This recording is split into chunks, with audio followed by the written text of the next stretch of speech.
Chongwe. The extra love fighters. Ono mai. Life kasho. Tingasho wase ine munu zake. Digore wase ine munu zake. Tingasho wase ine munu zake. Digore wase ine munu zake. Tingatu kwase ine munu zake. Digore kwase ine munu zake. Tingatu kwase ine munu zake. Digore kwase ine munu zake. Chakadaro hatimire vamwele kwedu. Chakadaro hatimire kukufatai. Chakadaro hamire iye kachokwe. Chakadaro hamire kukufatai. Iwe unondishora hauna chako. Iwe unondishora hapana chawaita. Iwe unondishora hauna chako. Iwe unondishora hapana chawaita. Tingashorwa se ine munu zake. Digore wase ine munu zake. Tingashorwa se ine munu zake.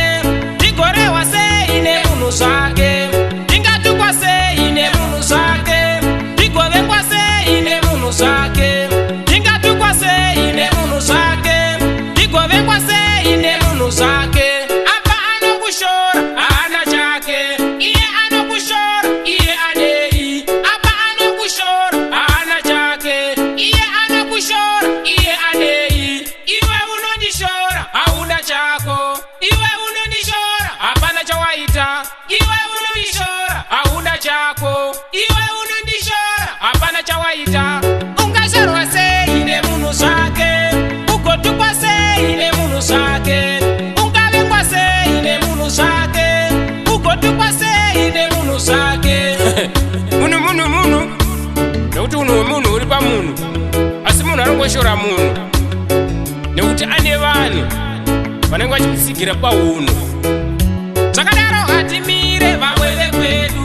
Zvakadaro hatimire kukufadzai. Zvakadaro haamire iye kachokwe. Zvakadaro haamire kukufadzai. Iwe unondishora hauna chako. Iwe unondishora hapana chawaita.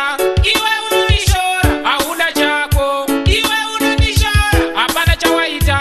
Tingashorwa se ine munhu zake. Digore wase ine munhu zake. Tingashorwa se ine munhu zake. Digore wase ine munhu zake. Tingatukwa se ine munhu zake. Digore kwase ine munhu zake. Tingatukwa se ine munhu zake.